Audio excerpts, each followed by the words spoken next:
ஆகாஷ்வாணி.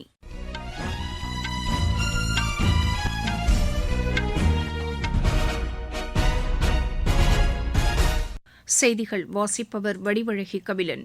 தலைப்புச் செய்திகள். வடகிழக்கு மாநிலங்களை ஒருங்கிணைத்து வளர்ச்சியை ஏற்படுத்த மத்திய அரசு தொடர் நடவடிக்கைகளை மேற்கொண்டு வருவதாக உள்துறை அமைச்சர் திரு அமித் ஷா தெரிவித்துள்ளார்.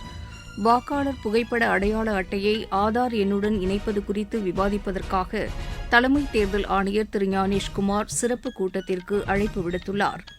அமேசான், பிளிப்கார்ட் உள்ளிட்ட மின்னணு வர்த்தக நிறுவனங்களுக்கு சொந்தமான தில்லி உள்ளிட்ட இடங்களில் இந்திய தர நிர்ணய அமைவனம் சோதனை நடத்தியுள்ளது.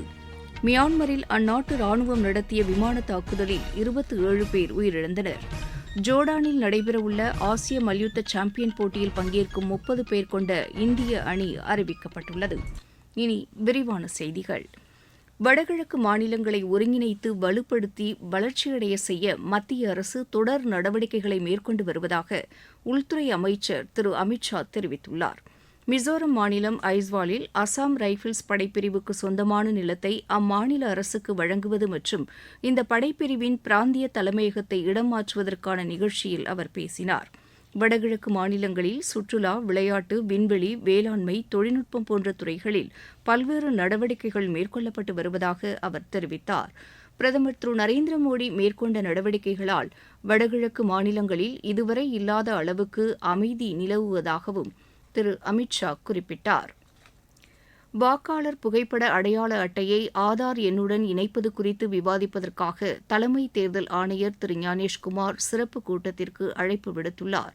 புதுதில்லியில் நாளை மறுதினம் நடைபெறவுள்ள இந்த கூட்டத்தில் மத்திய உள்துறை செயலர் மற்றும் இந்திய தனித்துவ அடையாள அட்டை ஆணையத்தின் தலைமைச் செயல் அதிகாரி உள்ளிட்ட உயர் அதிகாரிகள் பங்கேற்க உள்ளதாக எமது செய்தியாளர் தெரிவிக்கிறார்.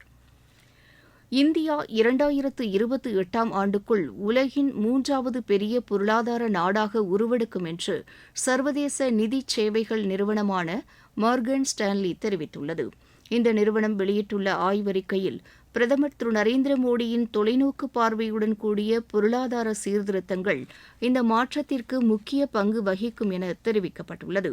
குறிப்பாக உற்பத்திக்கான இந்தியா மற்றும் டிஜிட்டல் இந்தியா போன்ற திட்டங்கள் புத்தொழில்களை அதிக அளவில் தொடங்க வகை செய்திருப்பதுடன் நாட்டில் உள்ள கிராமப் பகுதிகளும் உற்பத்தி மையங்களாக உருவெடுத்துள்ளது என்று அந்த அறிக்கையில் கூறப்பட்டுள்ளது. உலக நாடுகளின் பொருளாதாரம் நிலையற்றதாக உள்ள வேளையில் இந்தியாவின் இந்த வளர்ச்சியை உலக நாடுகள் உன்னிப்பாக கண்காணித்து வருவதாகவும் அந்த நிறுவனம் தெரிவித்துள்ளது.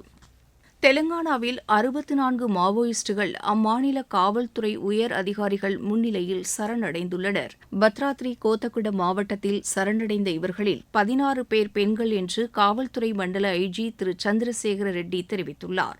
சரணடைந்தவர்களின் மறுவாழ்வுக்கான உடனடி உதவித்தொகையாக தலா 25,000 ரூபாய் வழங்கப்படும் என்றும் அவர் கூறியுள்ளார். தற்போது சரணடைந்தவர்களுடன் சேர்த்து அம்மாநிலத்தில் கடந்த 2 மாதங்களில் 122 மாவோயிஸ்டுகள் சரணடைந்துள்ளதாகவும் திரு சந்திரசேகர ரெட்டி தெரிவித்துள்ளார். தங்கக் கடத்தல் தொடர்பாக கைது செய்யப்பட்டுள்ள நடிகை ரன்யா ராவின் வளர்ப்பு தந்தையான கர்நாடக டிஜிபி திரு ராமச்சந்திர ராவை கட்டாய விடுப்பில் செல்ல அம்மாநில அரசு உத்தரவிட்டுள்ளது. தற்போது கர்நாடக காவலர் வீட்டு வசதி வாரிய தலைவராக பணியாற்றி வரும் திரு ராமச்சந்திர ராவ் அந்த பணியிலிருந்து உடனடியாக விடுவித்துக் கொள்ளுமாறு அறிவுறுத்தப்பட்டுள்ளது.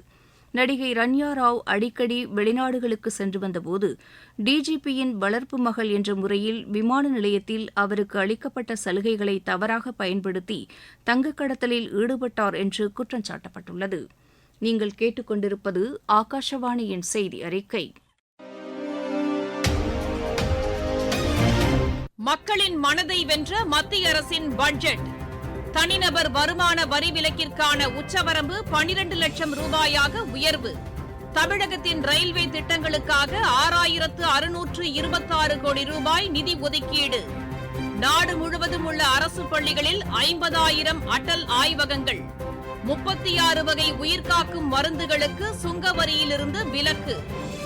மாவட்டம் தோறும் அரசு மருத்துவமனைகளில் புற்றுநோய் சிகிச்சை பராமரிப்பு மையங்கள். லித்தியம் பேட்டரிக்கான சுங்க வரி ரத்து. குழாய் மூலம் குடிநீர் வழங்கும் திட்டம் மேலும் 3 ஆண்டுகளுக்கு நீட்டிப்பு.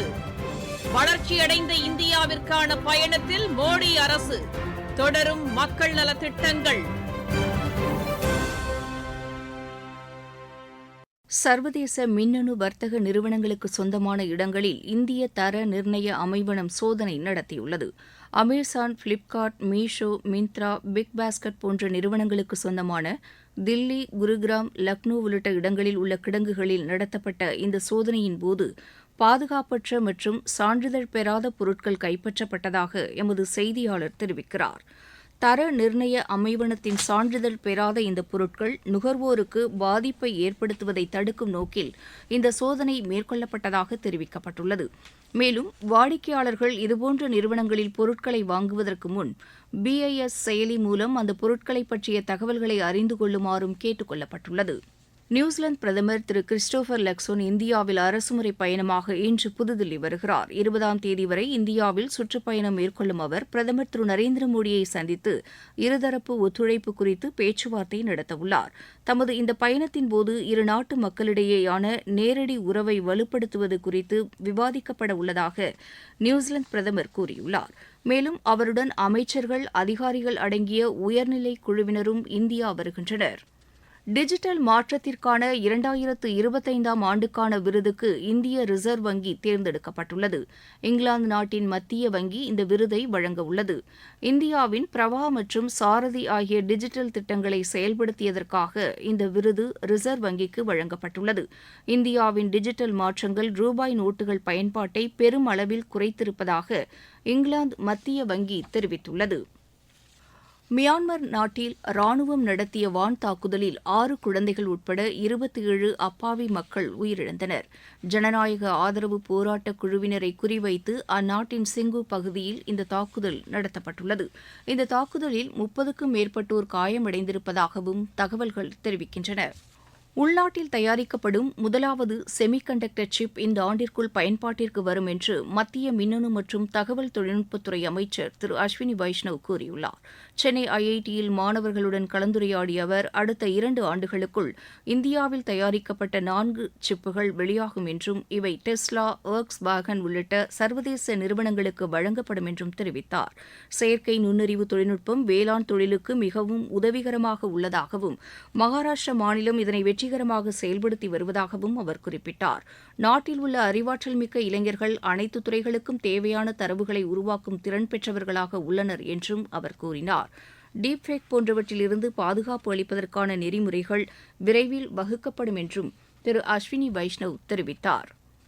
ரஷ்யாவும் யுக்ரைனும் நேற்று பரஸ்பரம் வான் தாக்குதல் நடத்தியுள்ளன. இரு நாடுகளும் 100க்கும் மேற்பட்ட ட்ரோன்களை பயன்படுத்தி தாக்குதல் நடத்தியுள்ளது. யுக்ரைனுடனான 30 நாள் போர் நிறுத்தம் தொடர்பாக ரஷ்ய அதிபர் திரு விளாடிமிர் புட்டின் அமெரிக்க தூதர் ஸ்டீவுடன் பேச்சுவார்த்தை நடத்திய நிலையில் இந்த தாக்குதல் நடத்தப்பட்டுள்ளது. லூகோயில் எண்ணெய் சுத்திகரிப்பு ஆலைக்கு அருகே ட்ரோன்களின் பாகங்கள் சிதறி கிடந்ததாக சர்வதேச ஊடகங்கள் தெரிவிக்கின்றன.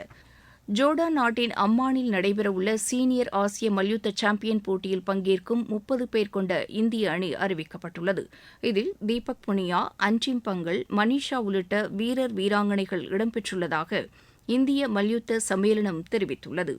மகளிர் பிரீமியர் லீக் கிரிக்கெட் போட்டியில் மும்பை அணி கோப்பையை வென்றது. மும்பையில் நேற்று நடைபெற்ற தில்லி அணிக்கு எதிரான இறுதி ஆட்டத்தில் முதலில் விளையாடிய மும்பை அணி நிர்ணயிக்கப்பட்ட 20 ஓவரில் 7 விக்கெட் இழப்பிற்கு 149 ரன் எடுத்தது. கேப்டன் ஹர்மன்பிரீத் கவுர் 44 பந்துகளில் 66 ரன் எடுத்து அணிக்கு வலு சேர்த்தார். பின்னர் 150 ரன் எடுத்தால் வெற்றி என்ற இலக்குடன் களமிறங்கிய தில்லி அணி 9 விக்கெட் இழப்பிற்கு 141 ரன் மட்டுமே எடுத்தது. இந்த போட்டியில் வெற்றி பெற்றதன் மூலம் மும்பை அணி 2வது முறையாக கோப்பையை கைப்பற்றியது. இந்திய ஹாக்கி அணியின் கேப்டன் ஹர்மன்பிரீத் சிங் மற்றும் மகளிர் அணியின் கோல் கீப்பர் சபிதா புனியா ஆகியோருக்கு இந்த ஆண்டிற்கான பல்பீர் சிங் முதுநிலை ஹாக்கி வீரர் விருது வழங்கப்பட்டது. 1975ஆம் ஆண்டு ஆடவர் உலகக்கோப்பையை வென்ற இந்திய ஹாக்கி அணிக்கு மேஜர் தியான்சந்த் வாழ்நாள் சாதனையாளர் விருது வழங்கப்பட்டது. மீண்டும் தலைப்புச் செய்திகள். வடகிழக்கு மாநிலங்களை ஒருங்கிணைத்து வளர்ச்சியை ஏற்படுத்த மத்திய அரசு தொடர் நடவடிக்கைகளை மேற்கொண்டு வருவதாக உள்துறை அமைச்சர் திரு அமித் ஷா தெரிவித்துள்ளார். வாக்காளர் புகைப்பட அடையாள அட்டையை ஆதார் எண்ணுடன் இணைப்பது குறித்து விவாதிப்பதற்காக தலைமை தேர்தல் ஆணையர் திரு ஞானேஷ்குமார் சிறப்பு கூட்டத்திற்கு அழைப்பு விடுத்துள்ளார். அமேசான், பிளிப்கார்ட் உள்ளிட்ட மின்னணு வர்த்தக நிறுவனங்களுக்கு சொந்தமான தில்லி உள்ளிட்ட இடங்களில் இந்திய தர நிர்ணய அமைவனம் சோதனை நடத்தியுள்ளது. மியான்மரில் அந்நாட்டு ராணுவம் நடத்திய விமான தாக்குதலில் 27 பேர் உயிரிழந்தனர். ஜோர்டானில் நடைபெறவுள்ள ஆசிய மல்யுத்த சாம்பியன் போட்டியில் பங்கேற்கும் 30 பேர் கொண்ட இந்திய அணி அறிவிக்கப்பட்டுள்ளது. இத்துடன் இந்த செய்தி அறிக்கை நிறைவு பெற்றது.